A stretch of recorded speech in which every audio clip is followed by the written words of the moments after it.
Tapat, matatag at maaasahan balitang tama at totoo lamang dito sa Pilipinas Network. Magandang araw sa ating mga kababayan sa Pilipinas at sa buong mundo.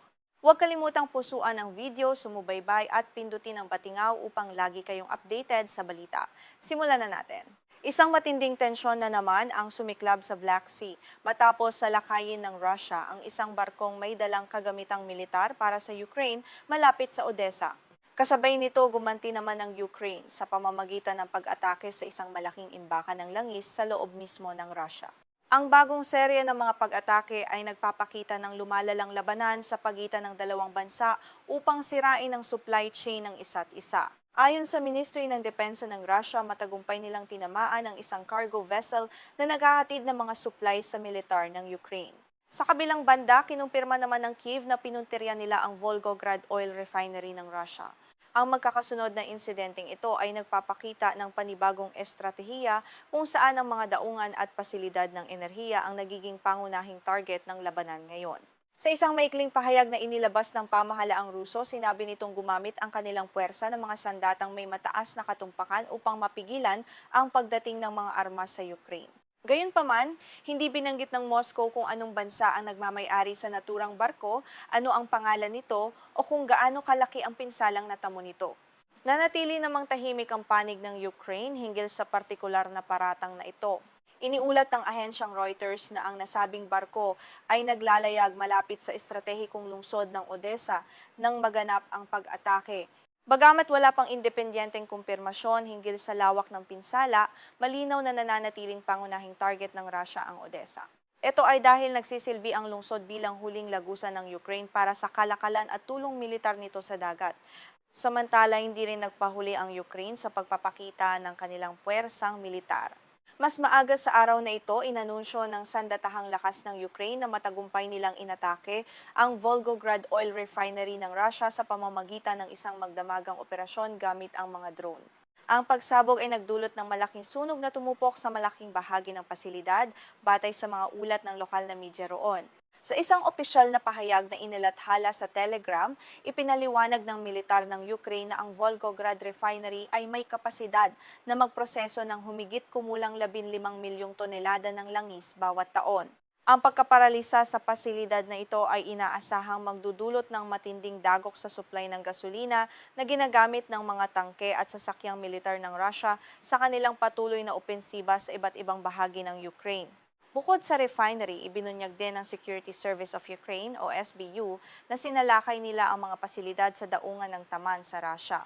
Matatagpuan ng Taman sa Kerch Strait, isang napakahalagang daan ng tubig na nag-uugnay sa Black Sea at Sea of Azov.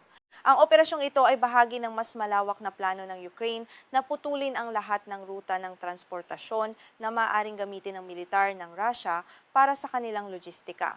Ang Kerch Strait ay matagal nang itinuturing na isa sa mga pinakasensitibong lugar sa digmaang ito. Dahil ito ang nag-iisang koneksyon sa pagitan ng Black Sea at Sea of Azov, ang kontrol sa lugar na ito ay nangangahulugan ng kontrol sa daloy ng mga barkong pandigma at kargamento. Ang matagumpay na pag-atake ng Ukraine sa Taman ay nagpapakita na kaya nilang lampasan ang mga depensang panghimpapawid ng Russia sa mga sensitibong lugar. Ipinapakita ng mga pinakahuling kaganapan na tuluyan ng naging isa sa pinakamahalagang larangan ng digmaan ang Black Sea. Parehong pinalalakas ng Moscow at Kyiv ang kanilang mga operasyon sa katubigang ito kung saan hindi naligtas ang mga barkong pangkalakalan at mga daungan.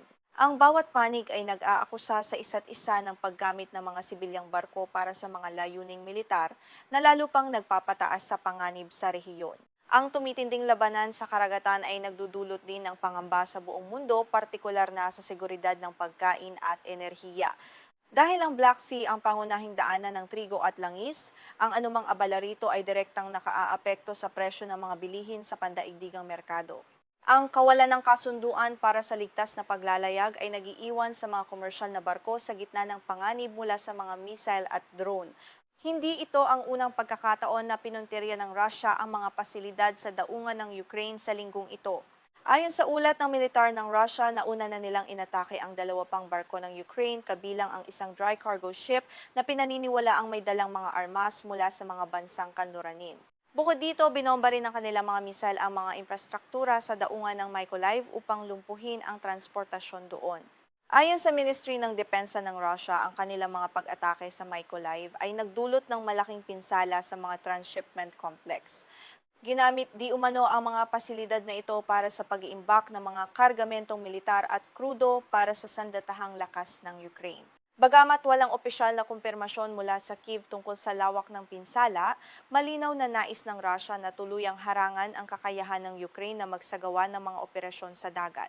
Inihayag din ng Moscow na gumamit sila ng mga suicide drone upang salakayin ng isang dry cargo vessel na patungo sa mga daungan ng Odessa at Chornomorsk. Iginiit ng Russia na ang barkong ito ay nagdadala ng mga sensitibong supply ng militar na gagamitin sa labanan. Gayunpaman, patuloy na itinatanggi ng Ukraine ang mga paratang na ito at sinasabing sadyang umaatake ang Russia sa mga sibilyang barko upang takutin ang mga dayuhang kumpanya. Bagamat hindi direktang kinumpirma ng Ukraine ang pinsala sa kanilang mga barko sa Mykolaiv, patuloy ang kanilang pagganti sa pamamagitan ng asimetrikong digmaan.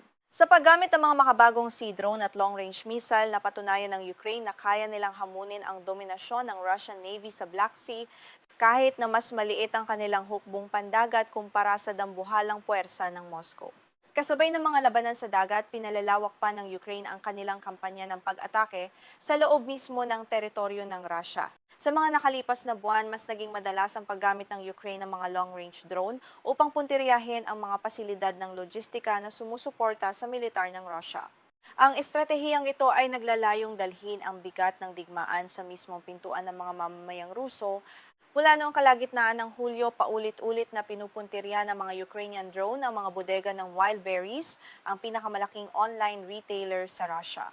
Ayon sa katalinuhan ng Ukraine, ang mga dambuhalang bodegang ito ay hindi lamang ginagamit para sa mga sibilyang produkto, kundi nagsisilbi rin umanong lihim na imbakan ng mga piyesa ng drone, kagamitang pangnabigasyon, at iba pang mahahalagang supply para sa hukbong Ruso. Personal na binigyang diin ni Pangulong Volodymyr Zelensky ang kahalagahan ng mga pag-ataking ito. Inilarawan niya ang mga pasilidad ng Wild Berries bilang mga sentro ng logistika na direktang kasangkot sa pagsuporta sa agresyon ng Russia. Ayon kay Zelensky, ang pagkasira ng mga bodegang ito ay makababawas sa kakayahan ng Russia na magpalipad ng mga drone para sa pagmamanman at pag-atake na ginagamit laban sa mga lungsod ng Ukraine araw-araw. Mabilis namang itinanggi ng pamunuan ng Wild Berries at ng Kremlin ang mga paratang na ito ng Ukraine.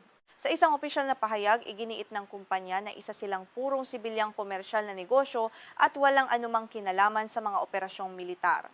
Inakusahan din ng Kremlin ang Ukraine ng sadyang pag-atake sa mga sibilyang infrastruktura upang maghasik ng takot sa mga mamamayan at sirain ang lokal na ekonomiya ng bansa.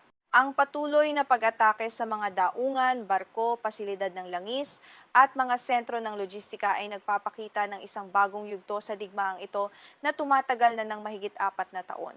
Dahil walang malinaw na panalo sa labanan sa lupa, kapwa sinusubukan ng Russia at Ukraine na talunin ang isa't isa sa pamamagitan ng pagpapahina sa kanilang mga ekonomiya at kakayahang mag-supply sa kanilang mga sundalo sa larangan ng digmaan. Sa pagtatapos, ang labanang ito ay hindi na lamang usapin ng teritoryo kundi isa na ring matinding digmaan ng logistika at ekonomiya. Mananatili kaming nakatutok sa mga susunod na kaganapan upang ihatid sa inyo ang pinakabagong balita mula sa iba't ibang dako ng mundo. Isang napakaseryosong insidente ang gumigising ngayon sa buong sistema ng seguridad sa Europa matapos lumipad ng halos 100 kilometro ang isang missile ng Russia sa loob ng airspace ng Poland nang hindi man lamang ito binaril ng mga naka-standby na F-16 ng NATO. Ang pangyayaring ito ay nagdulot ng matinding pagkabahala at mga katanungan kung bakit hinayaan ng depensa ng kanluran na makapasok ng ganoon kalalim ang isang dayuhang armas. Opisyal nang kinumpirma ni Polish Deputy Defense Minister Cezary Tomczyk na ang bumagsak na hindi pa nakikilalang bagay sa isang bakanting lote malapit sa nayon ng Tarnawa, Colonia, na 70 kilometro mula sa hangganan ng Ukraine, ay isang Russian K-8-101 cruise missile. Bagamat nilinaw ni Prime Minister Donald Tusk na walang dahilan upang paniwala ang sinadya nitong puntiryahin ng Poland, nananatili pa rin ang pangamba ng publiko. Naganap ang mapanganib na insidenteng ito sa gitna ng isa sa pinakamalalaking koordinadong pag-atake ng Russia laban sa Ukraine noong madaling araw ng Hulyo 30. Ayon sa ulat ng Air Force Command ng Ukraine, nagpakawala ang Moscow ng napakaraming missile at drone upang wasakin ang mga estratehikong infrastruktura ng bansa, partikular sa mga rehiyong malapit sa kanlurang hangganan na katabi mismo ng teritoryo ng Poland. Sa kabuuan, 61 Kh-101 at caliber cruise missile ang pinakawala ng Russia sa sereng ito, kasama pa ang mga ballistic, supersonic at hypersonic missile, pati na rin ang mga mapanirang suicide drone. Isa sa mga pangunahing target ng malawakang pambobombang ito ay ang Lviv Oblast sa kanlurang bahagi ng Ukraine na naglagay sa buong rehiyon sa hangganan ng Poland sa pinakamataas na antas ng alerto sa seguridad. Dahil sa napipintong panganib, agad na kumilos ang militar ng Poland. Kinumpirma ni General Irenaeus Nowak na dalawang F-16 fighter jet ang mabilis na pinalipad mula sa Lask Air Base upang magmanman at protektahan ang kanilang himpapawid. Kasunod nito, dalawa pang MiG-29 fighter jet ng Poland at isang Saab 340 airborne early warning aircraft ang ipinadala rin upang palakasin ang kanilang kakayahang makakita ng mga banta. Hindi lamang ang Poland ang kumilos sa kritikal na oras na ito, kundi maging ang buong alyansa ng NATO. Isang A330 MRTT aerial refueling tanker ng NATO ang lumipad mula sa base nito sa Germany upang suportahan ang mga nagpapatrolyang fighter jet. Ipinapakita nito ang seryosong paghahanda ng alyansa na ipagtanggol ang bawat pulgada ng kanilang teritoryo laban sa anumang posibleng pagtagas ng digmaan mula sa karatig bansa. Ayon sa inilabas na opisyal na timeline ng militar ng Poland, bandang 3:00 ng madaling araw nang makita sa kanilang radar ang humigit kumulang 20 lumilipad na bagay na pinaniniwala ang mga cruise missile na patungo sa direksyon ng kanilang airspace.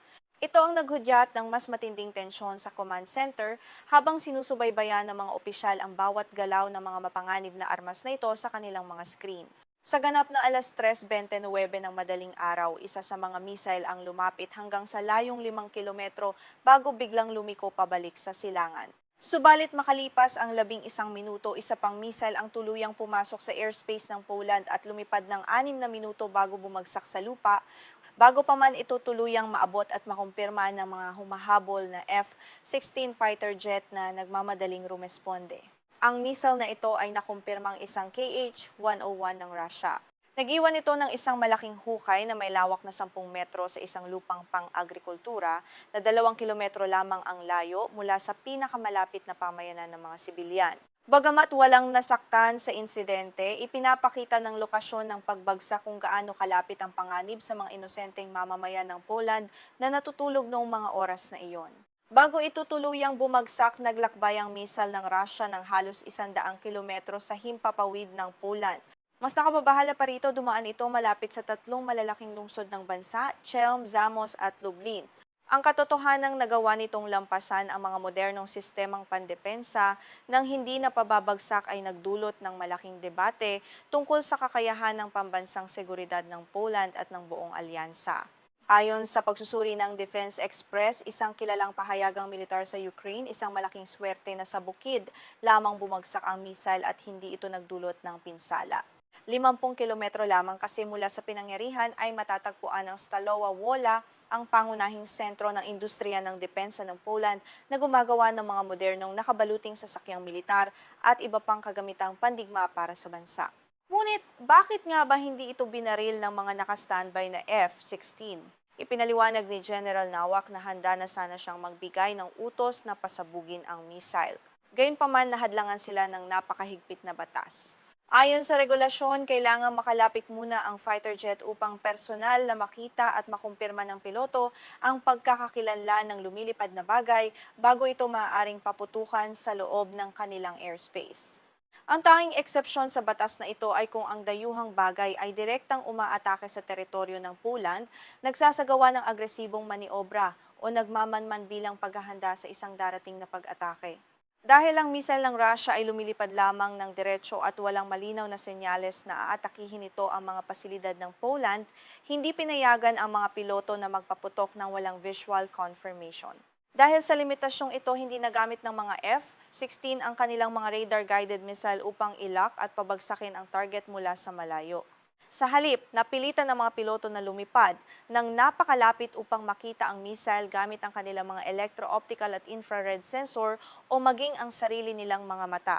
Isa itong napakahirap at mapanganib na proseso sa gitna ng madilim na gabi at sa napakabilis na takbo ng target.